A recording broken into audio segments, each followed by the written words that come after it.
أجمعين.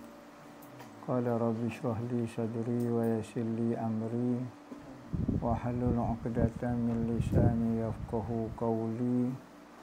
سبحانك لا علم لنا إلا ما علمتنا إنك أنت العليم الحكيم ولا حول ولا قوة إلا بالله العلي العظيم. إلهي أنت مقصودي ورضاك مطلوبي أعطني محبتك ومعرفتك. أما بعد السلام عليكم ورحمة الله وبركاته.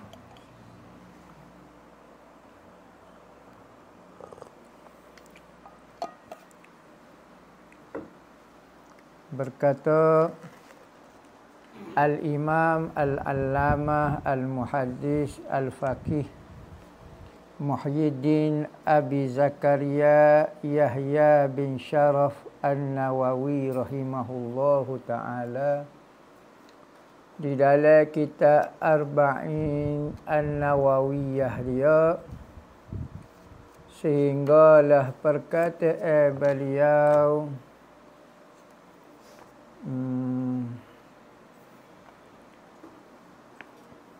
kita baca muqaddimah Imam Nawawi di dalam kitab Arba'in dia. Tak tahu sama ke tak versi tu dah. Ni ana guna versinya hadis 40 Arba'un Nawawiyah yang diterjemah dan disyarah secara ringkas oleh Al-Fadhi Ustaz Muhammad Hafizuddin bin Hassan. Nah, Ustaz Hafizuddin, Ma'in Hafizuddin. Saing masa duk ngaji pondok moden dulu. Ni dia ada tulis kitab terjemah hadis Arba'in. Syarah ringkas mengenai hadis Arba'in. Jadi ana guna nuskah dia lah. Mudah ni, nampak ada. Bismillahirrahmanirrahim. Alhamdulillahi rabbil alamin. Qayyumis samawati wal aradina mudabbiru khalaiki ajma'ina ba'isir rusul. Salawatuhu wa salamuhu alaihim ilal mukallafin lihidayatihim wa bayani syara'i'iddin bidalailil qat'iyyah wa wadihatil barahin. Segala puji bagi Allah Ta'ala yang mentadbir sekalian alam.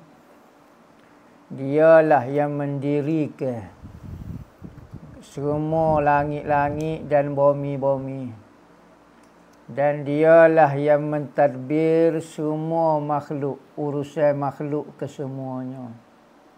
Dia jugalah Allah yang mengutuskan rasul-rasul. Kasih sayang Allah dan salam sejahtera Allah ke atas mereka. Diutuskan rasul itu kepada mukallaf, yakni jin dan manusia. Tujuan utusan Nabi itu adalah lihidayatihim, untuk menjadi asbab sebagai mendapat wahyunya, mendapat hidayahnya seseorang. Nabi itu punca ataupun asbab untuk dapat hidayah. Yakni kalau tidak ada Nabi, tidak ada sebab untuk seseorang itu mendapat hidayah. Untuk Tuhan melakukan, buat seseorang itu dapat hidayah boleh. Tetapi tanpa menggunakan sebab. Boleh. Tak syarat mesti bersebab. Maka Nabi itu menjadi asbab untuk seseorang itu mendapat hidayah. Li hidayatihim. Dan Nabi juga memberi penerangan mengenai syariat, hukum hakam perundangan agama. Dengan menggunakan dalil-dalil yang putus. Yang tidak boleh dibuat kira dah. Dalil yang qat'i putus. dan jelas tanda-tanda dia. Ahmaduhu ala jami'i ni'amihi wa as'aluhul mazida min fadlihi wa karamihi wa ashhadu an la ilaha illahu al-wahidul qahharu al-karimul ghaffaru wa ashhadu anna Muhammadan abduhu wa rasuluhu wa habibuhu wa khaliluh afdalul makhluqin wa al-mukarramu bil Qur'anil azizi al-mu'jizati al-mustamirati ala ta'aqubis sinin wa bis sunanil mustanirati lil mustarsyidin al-makhsusu bi jawami'il kalimi wa samahatid din. Salawatullahi wa salamuhu alaihi wa ala sairin nabiyyin wa ali kullin wa sairis salihin. Aku memuji akan Allah atas semua nikmat-nikmatnya, nikmat Allah.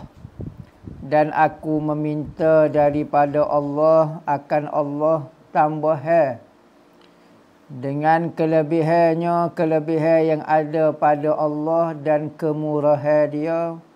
Dan aku naik saksi, yakni aku tahu, aku yakin dan aku nak beritahu kepada orang. Sesungguhnya tiadalah Tuhan yang disembah dengan sebenar-benarnya kecuali Dia, yakni Allah. Dialah yang tunggal, yang perkasa, yang pemurah, yang pengampun.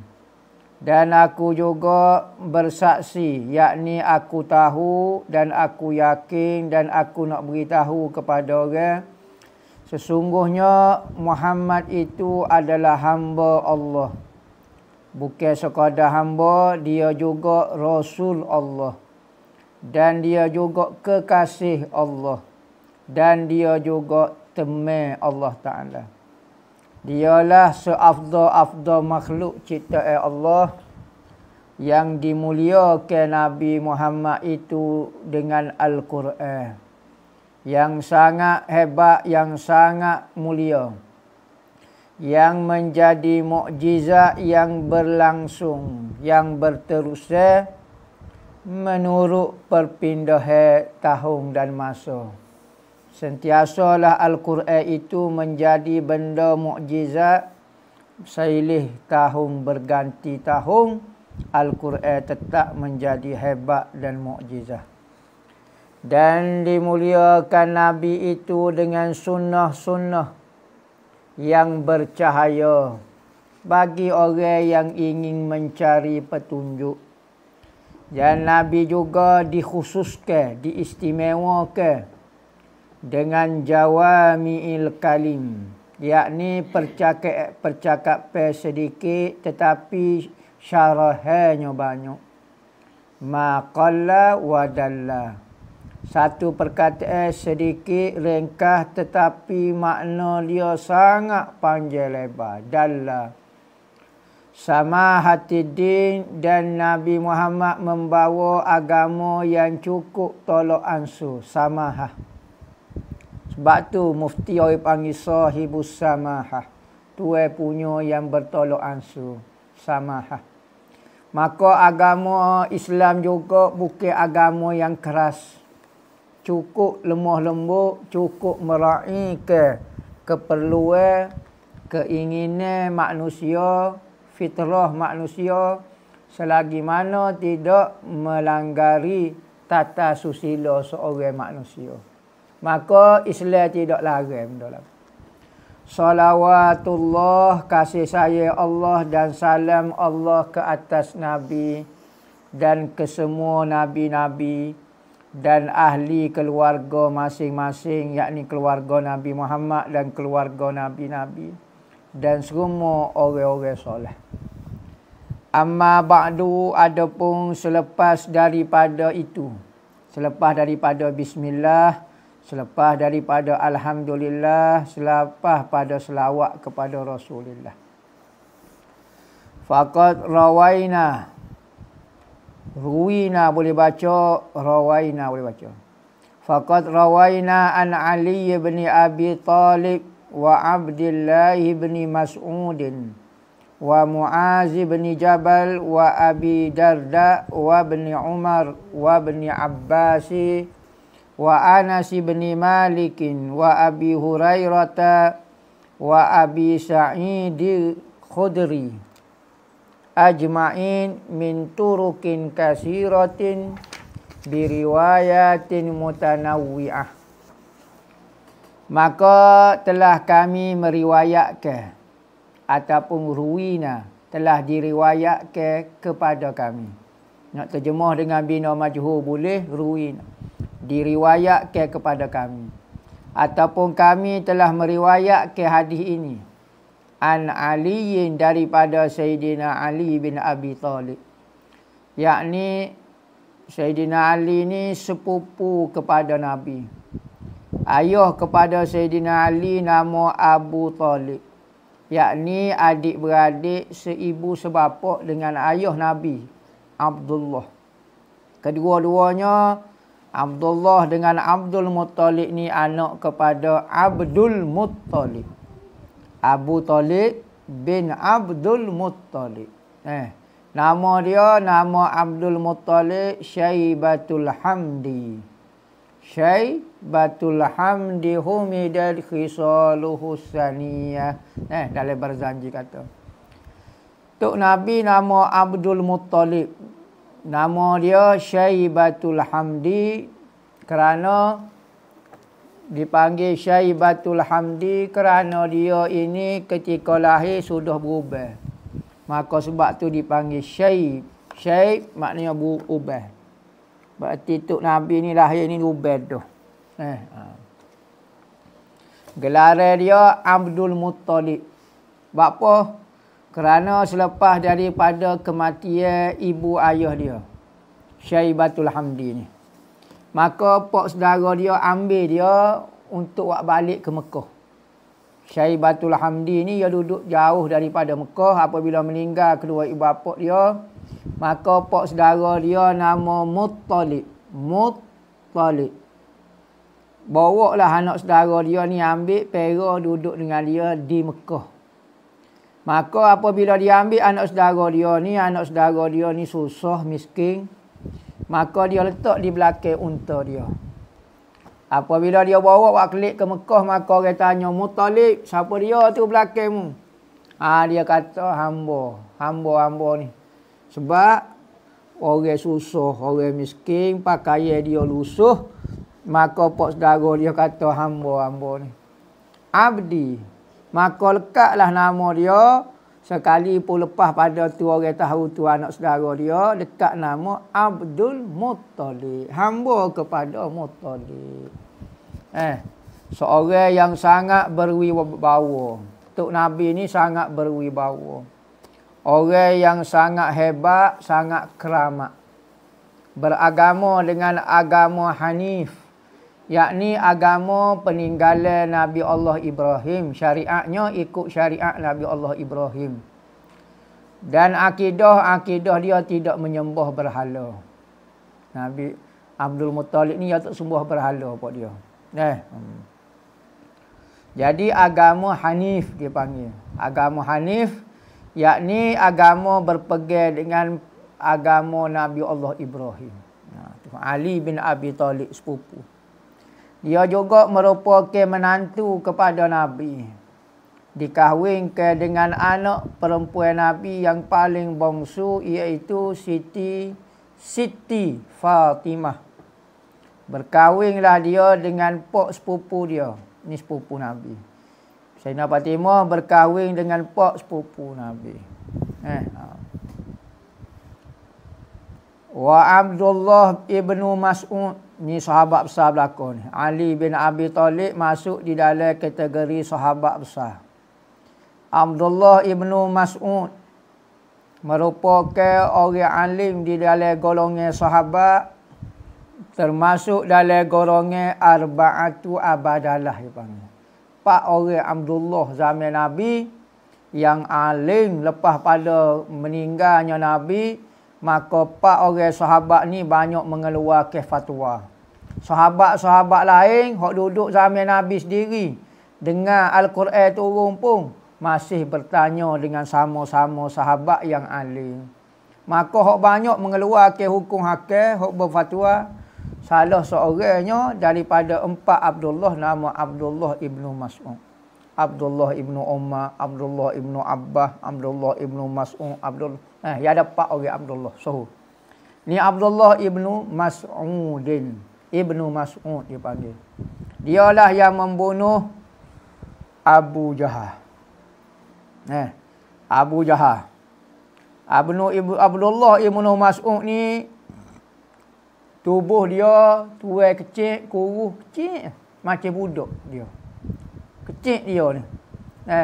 Satu kali Rasulullah nak makan buah tamar, Rasulullah suruh dia ukah buah tamar.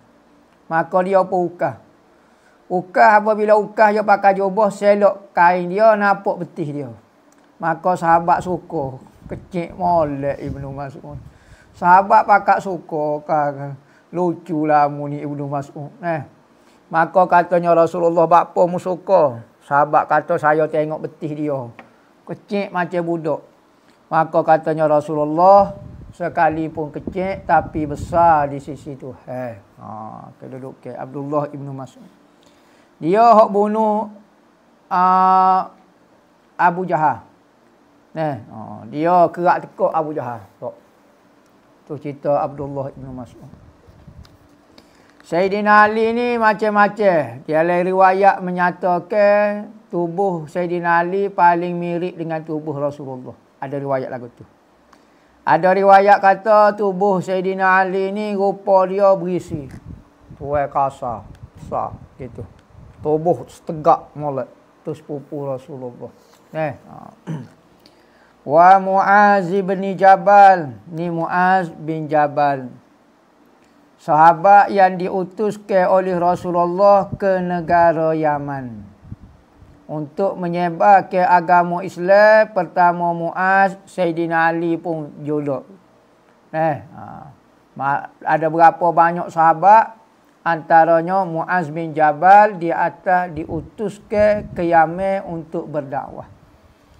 Maka sampai sekarang bulan Rejab, Jumaat yang pertama Rejab, Jumaat yang pertama Rejab, maka di satu kampung di Ta'iz, tak silap Ta'iz, ada satu masjid dipanggil Masjid Sayyidina Muaz ibnu Jabal.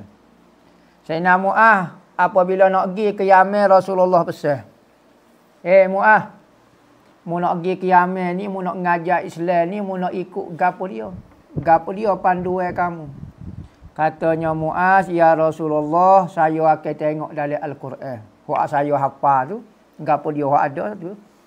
Katanya Rasulullah, kalau tak ada dalam Al-Quran, mu nak buat lagu mana? Aku tak ada dah, aku duduk jauh dah. Mu duduk di Yaman, aku duduk di Madinah.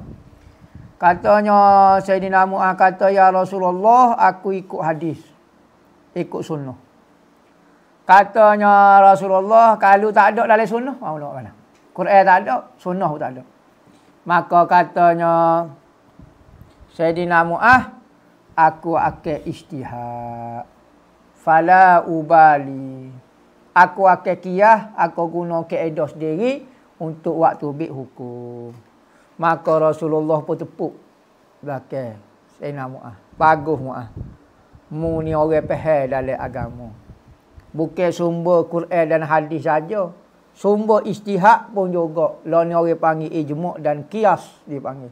Maka Rasulullah iktiraf cara Sayyidina Muaz nak mengeluarkan hukum. Tak ada dalam Quran, tak ada dalam hadis. Boleh waktu ambil hukum juga? Ya. Sekalipun tak ada dalam Al-Quran? Ya. Dalam hadis, Sayyidina Muaz jawab lagu tu, fala ubali. Aku akan ikut ra'yi, fikiran aku, dan aku tak cara kat orang dah. Rasulullah iktiraf cara Sayyidina Muaz ibnu Jabal. Ni di antara Tok Pekoh zaman sahabat Muaz bin Jabal. Masa dia nak tinggal Madinah, dia nak pergi ke Yaman, Rasulullah kata, wahai Muaz, Kita ambo rasa kita tak jumpa dah. Oh. Sayyidina Mu'adh. Apabila dengar Rasulullah kata lagu tu sedih Sayyidina Mu'adh. Allah. Mu'ata aku jauh ya Rasulullah. Lepas tu mu kata lagu tu. Tak sedap dah hati aku. Maka dia naik keldai, naik kuda. Orang lain naik gini kuda. Dia naik kok balik. Kuda tengok tu dia kan. Tengok Rasulullah. Kuda dia bawa dia pun dia tengok Rasulullah. Sampai hilang daripada mata dia. Memang meninggal sungguh Rasulullah. Wafat. Tak ada sempat. Sayyidina Mu'adh tak ada sempat jumpa dengan Rasulullah. Rasulullah kata mu akan pergi kepada satu negara. Satu tempat nama dia Yaman. Di sana ramai orang ahlul kitab. Yahudi. Apa dia. Pas lagu mana mu nak berdepan dengan dia. Maka sapalah di satu masjid. Masjid tu nama Masjid Jannat. Jin, Nun, Ya, Dan. Jannat. Setiap kali hari Jumaat yang pertama bulan Rejab, maka diadakan majlis sambutan kemasukan Islam di negara Yaman. Alhamdulillah ana ada hadir 2-3 kali juga. Majlis tu dia akan tengah hari pagi tu malam rasa. Malam tu dia akan buat majlis tarekat. Ngatik dalam 30 halaqah tarekat. Tarekah Syaziliyah, Qadiriyah, Ahmadiyah, macam-macam.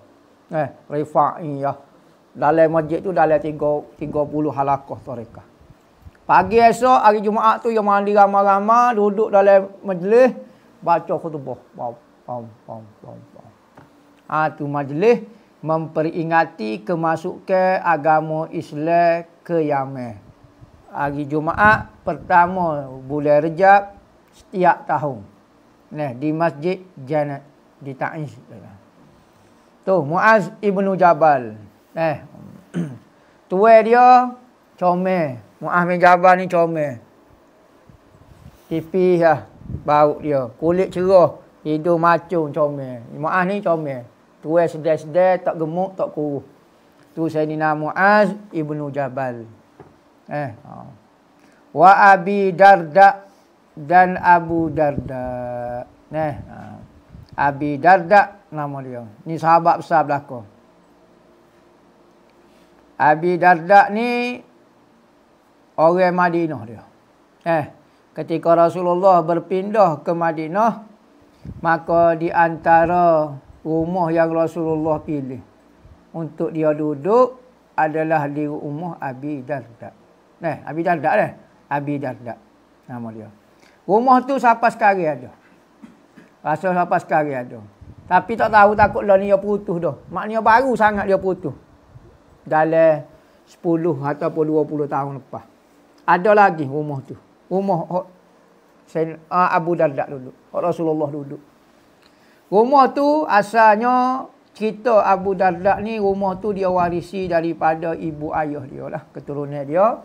Rumah tu dalam 500 tahun lebih dah. Cerita dia ada seorang raja daripada Yaman pergi ke Madinah. Apabila nak pergi ke Madinah, maka dia nak hancur, nak perang Madinah. Nak hancurkan negara Madinah. Tiba-tiba ada orang pesan kepada dia, seorang pendeta kata, orang yang pandai baca kitab-kitab dulu sebelum ada Al-Quran, ahlul kitab kata. Dia kata, "Hei raja, mu nak hancurkan negara ni ke? Negara ni Nabi akhir zaman akan mari negara ni." Dia dengar lagu tu. Orang dulu sebelum daripada muncul nak agama Islam, muncul Nabi Muhammad ni masyhur nama dia di kalangan orang-orang Arab. Zaman Nabi ada lagi, bukan kata zaman Nabi Nuh lagi. Maka macam-macam makhluk nak jumpa dengan dia. Antaranya jin lah, macam-macam nak jumpa dengan usia beratus tahun dah. Beribu tahun dah. Maka antaranya seorang raja nama apa tak ingat lah. Maka dia pun apabila dengar lagu tu, dia pun mari idea buat sebutir rumah. Dengan niat, ya Allah ya Tuhanku, kalulah Nabi akhir zaman mari sungguh ni ke Madinah ni. Yasrib dia panggil dulu. maka aku berharap rumah yang aku buat ni jadi tempat duduk dia. Maka rumah tu diterima oleh Abi Darda daripada siapa? Marilah Rasulullah, memang Tuhan takdir dah, maka Rasulullah duduk di rumah tu. Nak ajar kepada kita niat yang baik. Niat yang baik sekalipun tidak sempat dengan kita lihat kesan dia ataupun hasil dia, tetapi apabila kita mati, kalau niat kita betul-betul ikhlas, Tuhan akan buat seorang untuk menjaya ke cita-cita kita. Sekalipun tak ada zaman dia meninggal lama dah, tetapi dia Tuhan kata niatmu tu bersih sungguh, maka Nabi Muhammad duduk di rumah Abu Darda dalam 18 bulan kau apa dia tak ingat dah. Lepas pada tu Rasulullah buatlah rumah dia dan masjid yang pertama, masjid yang kedua. Masjid pertama, Masjid Quba.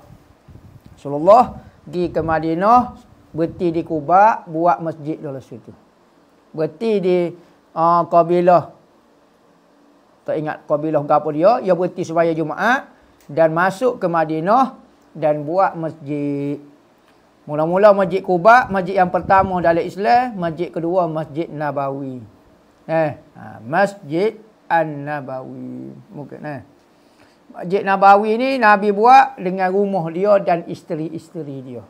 Nabi sendiri buat. Masjid tu duduk dalam masjid lah ni lah. Masjid tu tak besar lah. Tu Raudah kecil lah. Tak besar. Lah ni masjid tu masjid tambah belakang-belakang dah. Tu Abi Darda wa Ibnu Umar. Ibnu Umar. Abdullah Ibnu Umar nama dia. Merupakan sahabat sempat dengan Rasulullah, anak kepada Sayyidina Umar, nama dia Abdullah Ibnu Umar. Abdullah Ibnu Umar. Ni sahabat yang kuat mengikut Rasulullah. Ikut sunnah Nabi. Biarlah benda tu ada kau tak ada, orang paling kuat mengikut Rasulullah dan perbuatan Rasulullah. Abdullah Ibnu Umar. Ni antara Tok Pekoh juga. Abdullah Ibnu Abbas, Abdullah Ibnu Umar, salah seorang Tok Pekoh di dalam zaman sahabat. Maka kita sekarang zaman jauh daripada zaman sahabat, bukan orang Arab dah pula, orang kecek Malaysia, gogel-gogel, tak sikut ulama. Sahabat, orang Arab, turun Al-Quran depan mata dia. Dia dengar, tapi masih lagi mendengar pendapat-pendapat ulama. Sama-sama sahabat. Dengar lagi, tanya lagi. Kalau kita kalau kakak Wahabi duduk zaman Rasulullah, tak dengar kata. Wak gapo dia aku kenal aku pun dengar Quran hadis juga. Sahabat hak dia tak tahu dia tanya. Tak semua sahabat memahami Al-Quran. Sekalipun dia bahasa Arab. Berapa banyak Rasulullah menegur sahabat mengenai fahaman dia mengenai Al-Quran. Ada sahabat tu apabila turun ayat Quran. Khaitul abyadu minal khaitul aswadi, khaitul abyadu minal khaitil aswadi minah. Nabi kata, ayat Quran kata, hendaklah kamu puasa sehingga jelas benar-benar hitam daripada benar-benar putih. Maka sahabat pun buat kelip pergi cari benar. Bubuh bawah batal. Nak buka puasa tengok bawah batal. Jelas kodok, nampak kodok. Maka apabila lagu tu pergi mengadu kepada Rasulullah, ya Rasulullah, gapo dia maksud benar putih, benar hitam. Rasulullah kata, "Pahmu apa hal lagu mana? Saya ambil kelip beli benar putih, benar hitam tak bawah batal." Katanya Rasulullah, mu orang Arab. Faham bahasa Arab dah. Al-Quran pun turun depanmu ya. Fahmu tak faham juga. Fah kita orang Malaysia lah ni. Tak sikut ulama. Batannya apa? Tak faham apa. Sahabat kita tanya Rasulullah lagi. Sebab tu ada hadis, ada ulama. Di samping ada hadis, ada ulama, sahabat-sahabat pula.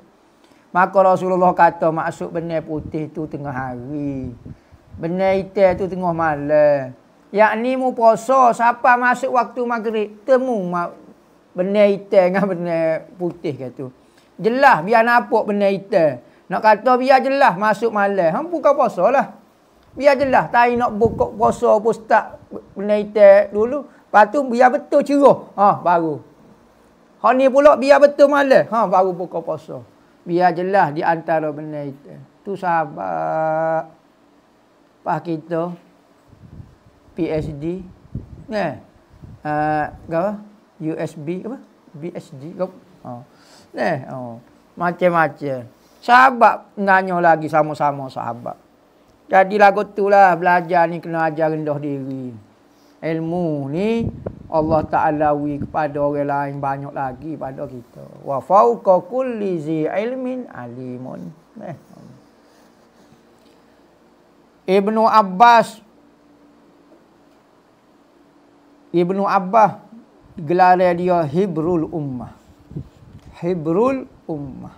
Abdullah Ibnu Abbas. Orang yang sangat alim dalam umat ni. Pendeta umat ni panggil. Gelar dia pendeta umat. Pendeta ni jaga. Pendeta dia panggil. Bahasa Jawa panggil pendeta. Pendeta ni kalau Malaysia seorang yang dapat gelar pendeta, iaitu pendeta Za'bah. Tokoh di dalam memperjuangkan bahasa Melayu. Seorang manusia nama dia Za'bah. Nama dia apa? Zainal Abidin ke apa tak ingat dah. Za'bah. Gelar dia. Gelar dia pendeta. Nama pendeta. Hibrul Ummah. Ibnu Abbas. Anak kepada Sayyidina Abbas. Sayyidina Abbas ni juga adik-beradik dengan ayah Rasulullah. Maka berarti Abbas ni pok sepupu. Mana? Sepupu lah dia. Sepupu dengan ayah dia. Abbas bin Abdul Muttalib. Adik-beradik. Pok dara lah dia. Pok dara kepada Rasulullah. Abdullah Ibnu Abbas ni sepupu dia. Abdullah Ibnu Abbas ni sekalipun sepupu tapi jarak dia 50 tahun. Beza dengan Rasulullah. Sayyidina Abbas ni berkali hok bosu sekali. Adik-beradik ayah dia hok paling bosu sekali. Maka boleh anak wagi kepada Sayyidina Abbas wagi kepada Rasulullah. Rasulullah tahan ni dengan idea dia. Ambil idea. Bubuh dalam mulut Sayyidina Abbas. Dan berdoa Allahumma faqihhu fiddin wa alimhu ta'wil.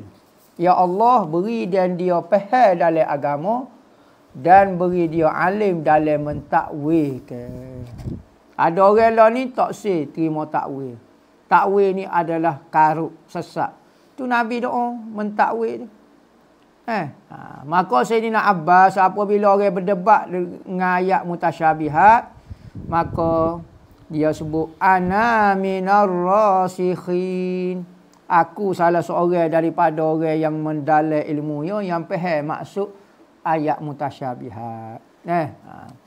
Warasikhina fil ilmi tu dah. Dalam ayat Quran kata tidak mengetahui wala ma ya'lamu ta'wilahu illallah warasikhuna fil ilmi.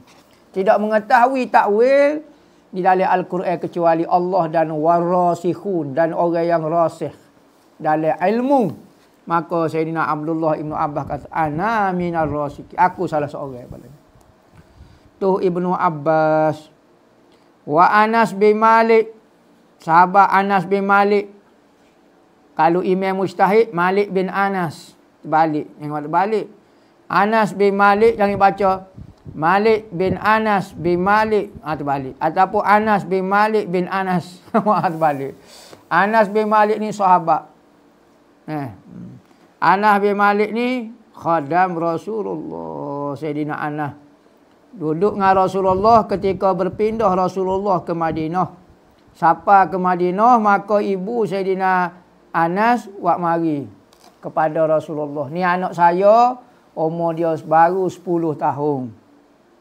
Jadi saya tak tahu nak buat gapo dia, nak beri hadiah gapo kepadamu ya Rasulullah.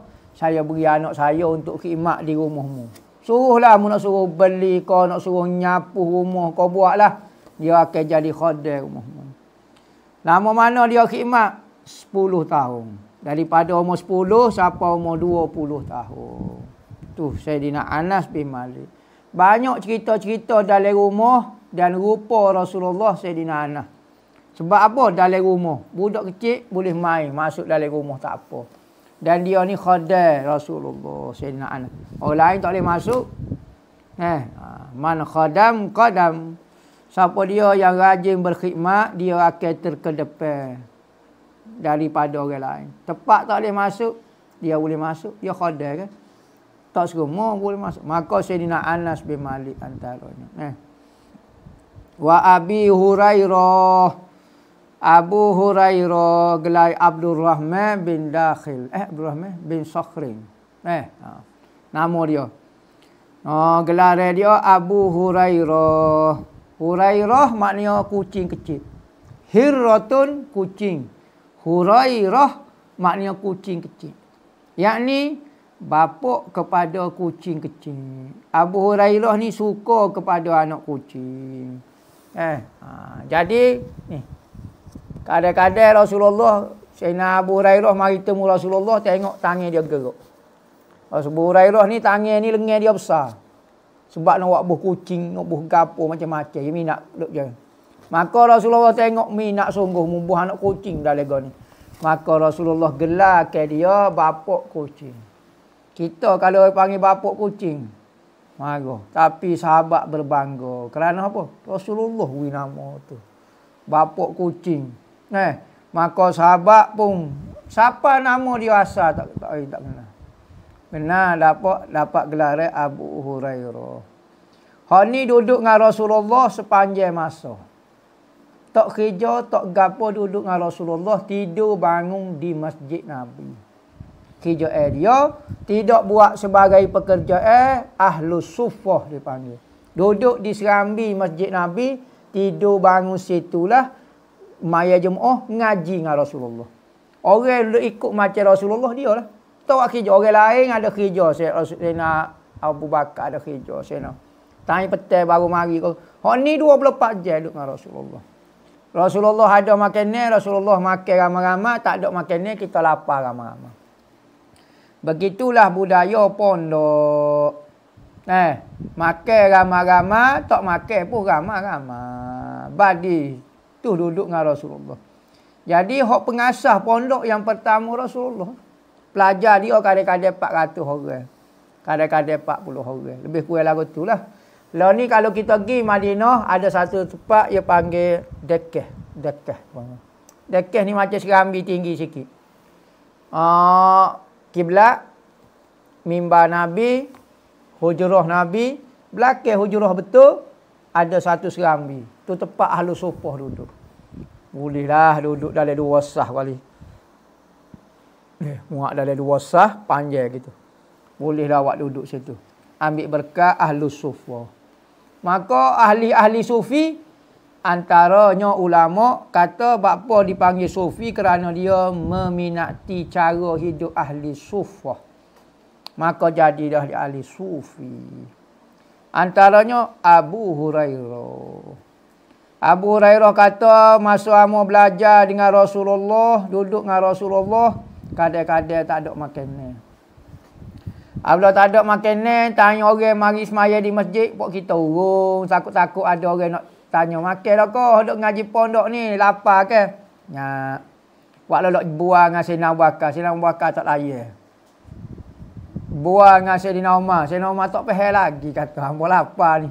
Tak ada kau royak kata, kita belanja makan. Makan dah kau? Tak. Maka apabila tengok Rasulullah sengih jauh lagi. Mana? Lapar.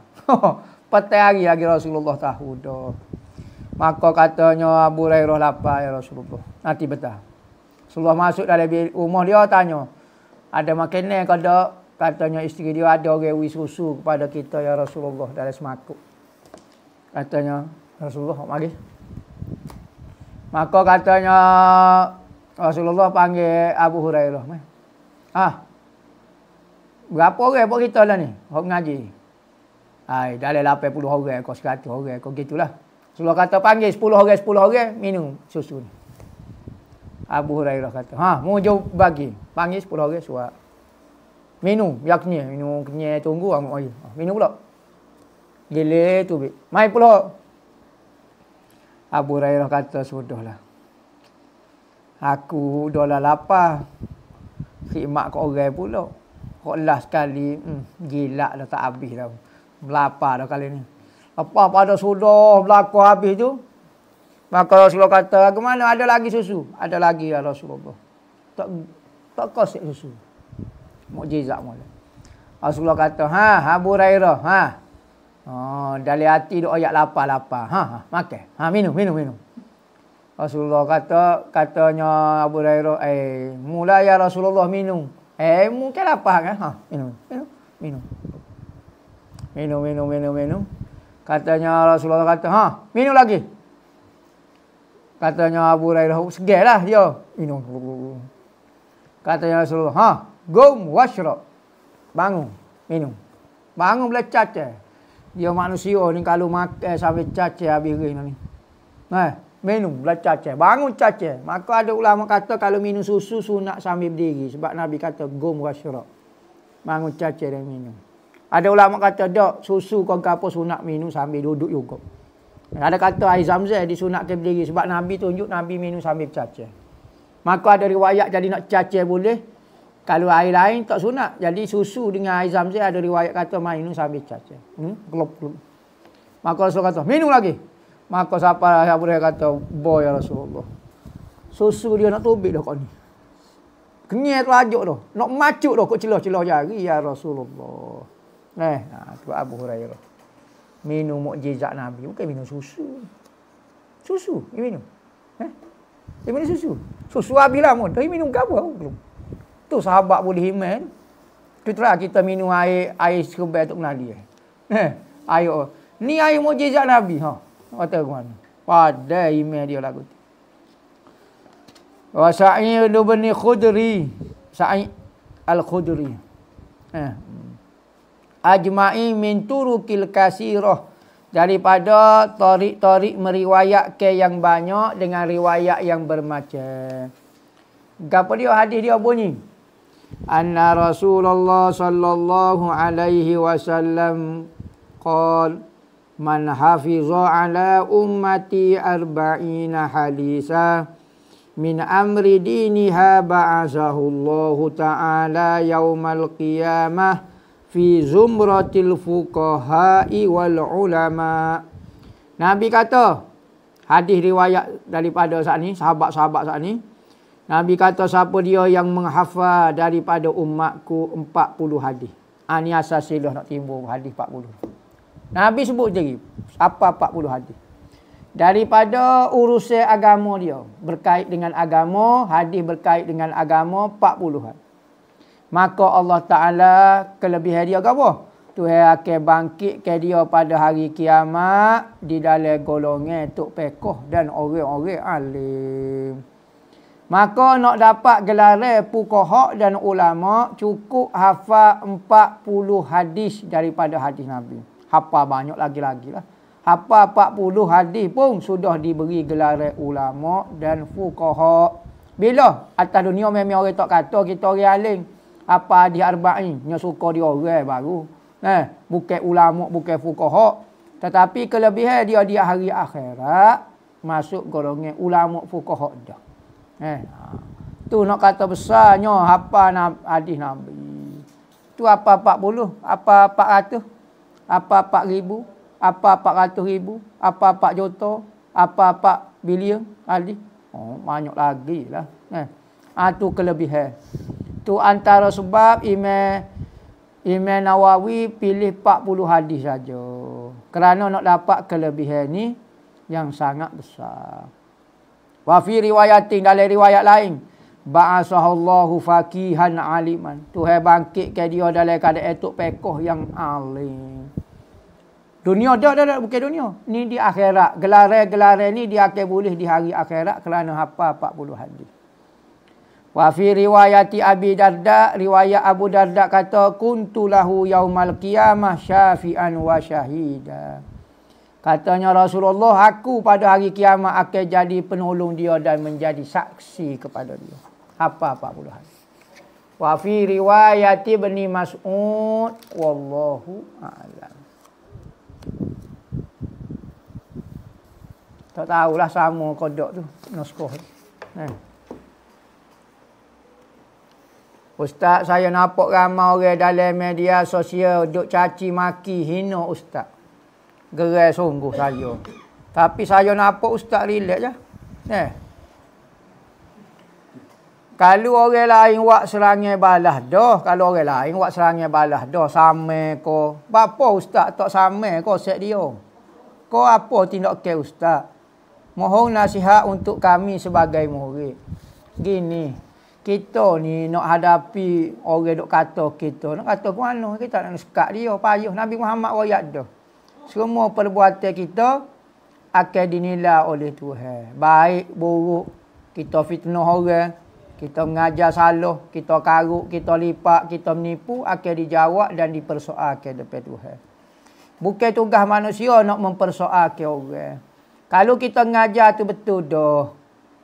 Ada kaedah dah, menurut kitab dah, menurut ahlu sunnah wal jamaah dah, menurut kaedah ulama dah. Betul lah.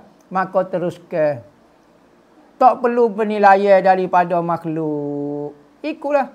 Dia pun akan ditanya Tuhan. Kita pun akan ditanya Tuhan. Maka buat relax-relax ya. Banyak lagi kita nak mikir. Dosa kita banyak lagi. Tugas kita banyak lagi. Duduk layan kakak tu tak payahlah. Jadi anggaplah ia sebagai angin yang bertiup. Mari. Angin bawa bau sapuh. Mari. Lepas dia gila. Gitu dah lah. Nak kata guana tu. Cakap kita nak layan dia. Tak sudahlah kita. Akhir sekali perangai jahat dia berjangkit dengan kita. Kita teruskan cara dakwah kita. Fardu ain kita lepas kodok dengan Tuhan. Dia komen gapo-gapo bismillah. Bukan Tuhan tak ada. Ada. Tulisan dia delete kau gapo dia Tuhan ada. Catat tu tak lepas dah. Tak suruh bimbang lah. Satu perkataan saja. Kita menghina orang. A kau B kau Tuhan tulis belakang. Tak suruh bimbang lah. Jadi je kita jangan ikut perangai-perangai tak comel. Tunjuk akhlak. Zaman lah ni orang nak tengok akhlak dah, puas dah nak tengok ilmu. Nampak ramai dah duk debat dalam YouTube, dalam gapo. Jadi masyarakat tengok mahu benda buai masuk ya. Akhlak tu nampak semakin merudum. Orang-orang alim perangai supaya orang jahil. Jadi orang alim biar nampak beza di antara orang alim dengan orang jahil dari sudut perangai kita dan tindakan kita. Itulah. Ingat Tuhan tanda berlaku bereslah. Macam mana kita nak buat kalau orang yang kita sayang tak sempat untuk ucap syahadah. Saya tahu hukumnya macam mana di akhirat, tapi memang kita perlu reda dan kuat sahaja dengan ujian ni. Dan boleh kalau kita di akhirat nanti, kita tolong mereka walau sedikit. Maaflah kalau soalan agak pelik, tapi untuk bina kekuatan dan reda itu sangat susah ustaz. Gini, kalau ada orang kita sayang, contohnya ni mu'allah lah. Mungkin mu ayah dia kau tak sempat mengucap kau mati dalam kufur kau gapo. Maka orang dia sayang atas muka dunia, meninggal dalam keadaan tak sempat mengucap. Saya boleh kau dia bantu di hari akhiratnya. Ada perasaan mu ayah kita. Hatta Nabi Allah Nuh AS, apabila anak dia tergelar dalam laut, maka dia panggil ya bunayya, wahai anakku. Tuhan tegur dia. Jangan panggil anak, nama anakmu. Dia tu amalu ghairu soleh. Dia buat amalan yang jahat, bukan anakmu. Maka Nabi Allah Nuh minta maaf dengan Tuhan kerana panggil anak dia ya bunayya, wahai anak kesayanganku lagi. Maka Nabi Allah Taala tegur, apabila orang tu lawan Allah Taala jangan sayang. Jadi perasaan manusia tu apabila orang hak dia sayang tu sekalipun kupunya ada perasaan sayang.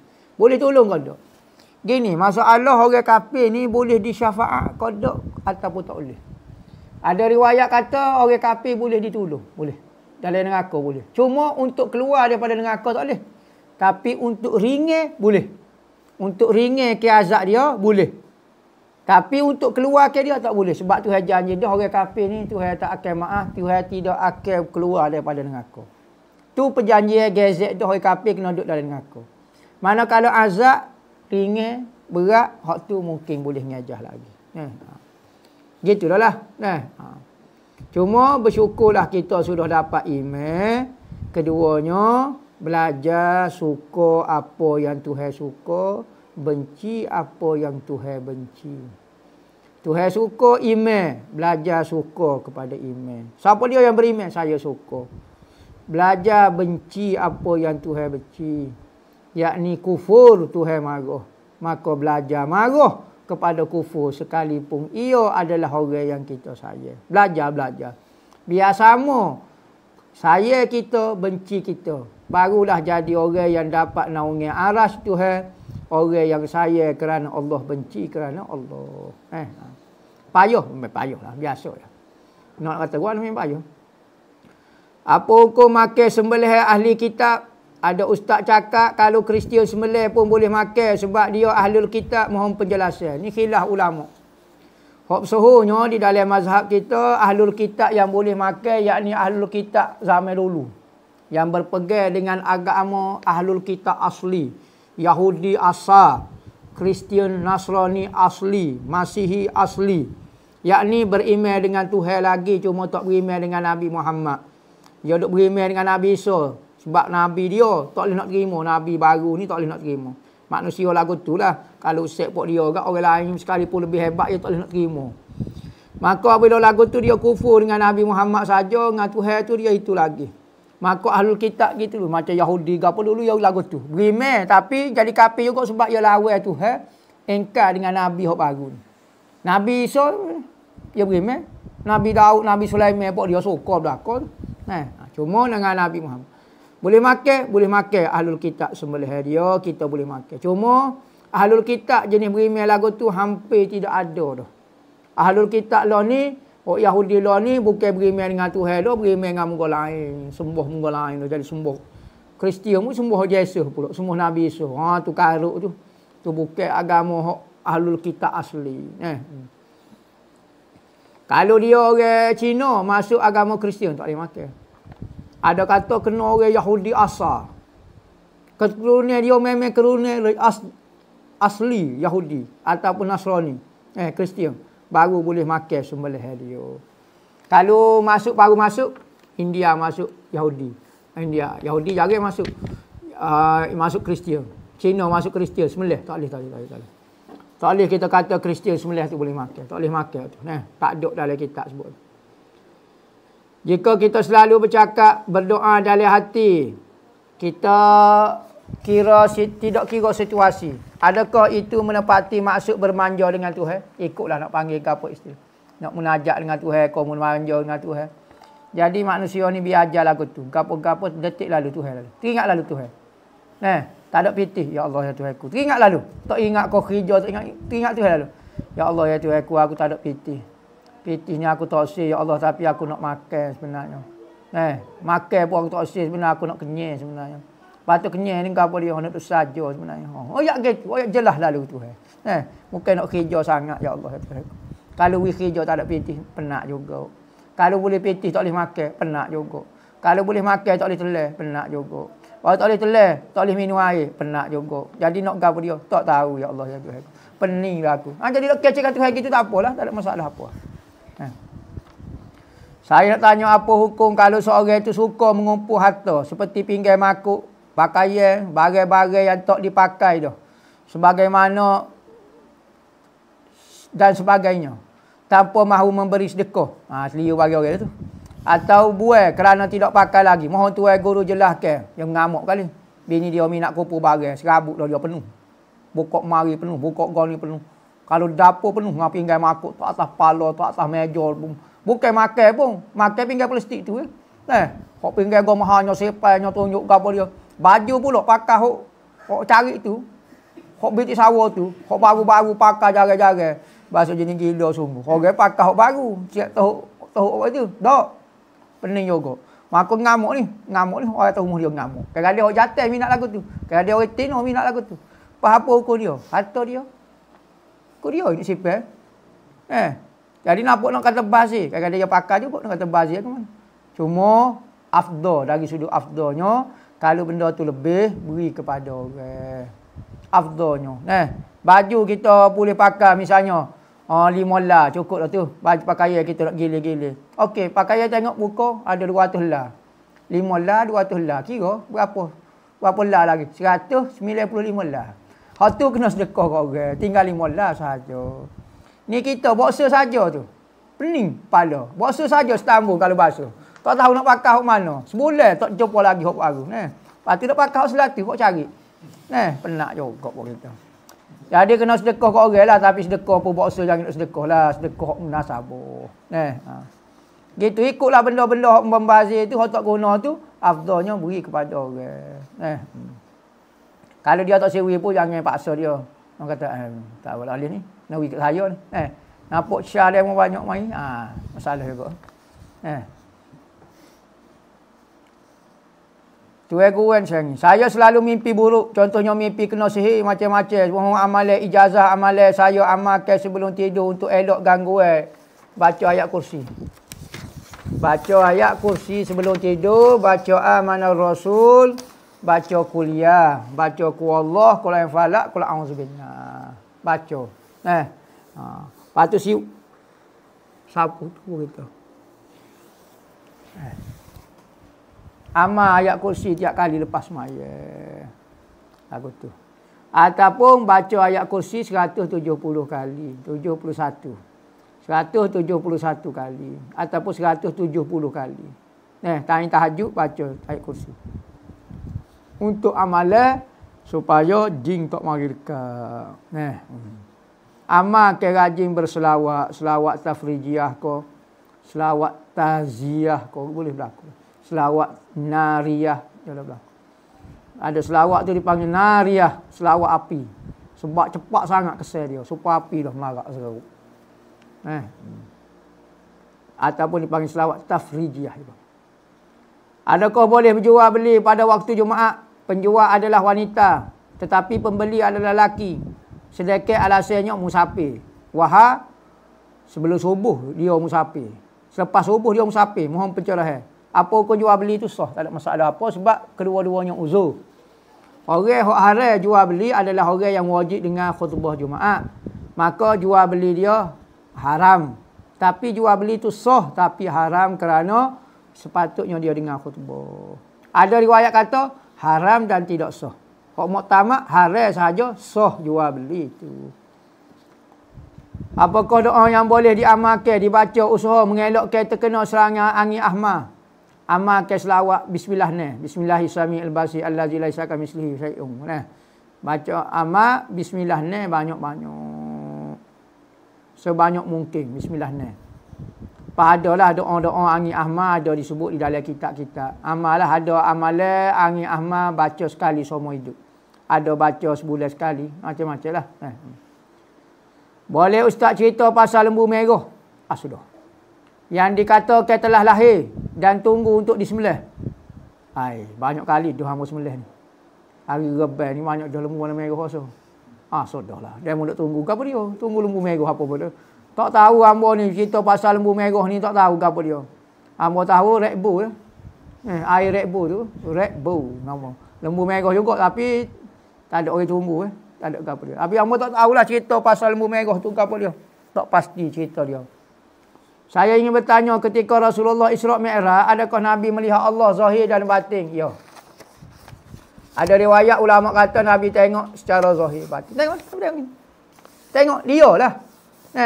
Tengok Nabi Muhammad, tengok Allah. Dalam keadaan sedar. Dengan ni, tengok gini. Bukan tengok dengan mata batin. Kalau tengok dengan mata batin, nescaya benda itu tidak jadi mukjizat. Akan berlaku juga kepada wali-wali. Melihat Tuhan dengan pandangan mata batin. Maka bagi Nabi Muhammad kerana ia adalah mukjizat, keistimewaan, mestilah Nabi Muhammad mesti tengok lebih hebat lagi. Lagu mana? Dengan cara mata lendeh. Ada riwayat kata dok Nabi Muhammad kerana dia terlalu hebat mata batin dia berpindah pandangan mata batin jadi mata lendeh. Jadi tak tahu pada masa tu dia tengok dengan mata lendeh kerana terlalu kuat mata hati dia, maka terbiah di mata lendeh. Ada kata lagu tu.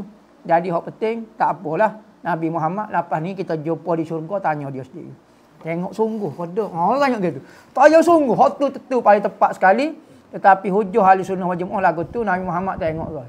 Mana kita tengok melalui hati sebagaimana yang dialami oleh perasaan syuhud dipanggil. Pandangan mata hati ataupun melalui mimpi hak tu harus berlaku kepada sesiapa sahaja selain pada Nabi Muhammad. Hak Nabi Muhammad tengok secara yaqazah, secara bangun, secara jaga, secara jelas. Barulah ia berbeza dan nampak istimewa berbanding dengan pandangan-pandangan lain. Wallahu a'lam. Al-Fatihah.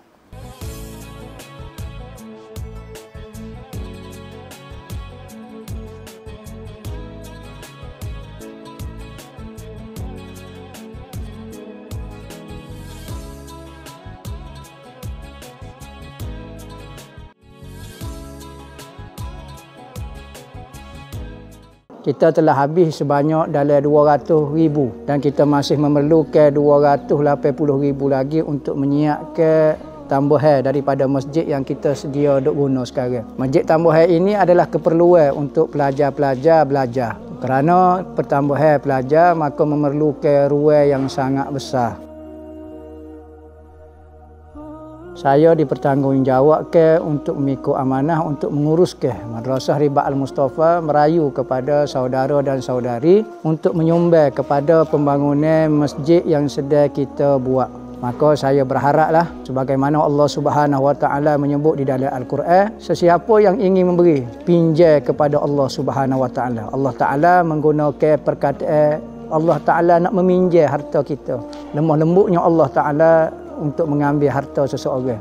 Jadi saya lebih-lebih lagi merayu kepada muslimin dan muslimat untuk menyumbang bersama-sama menjadi pahala kebajikan amal jariah yang berpanjangnya sehingga di dalam kubur kita dan hari akhirat. Mudah-mudahan Allah Ta'ala saja yang akan membalas hasil usaha amalan kita semua di akhirat nanti, iaitu syurga Allah Subhanahu Wa Ta'ala. Wa sallallahu ala sayyidina Muhammadin wa ala alihi wasallam walhamdulillahi rabbil alamin.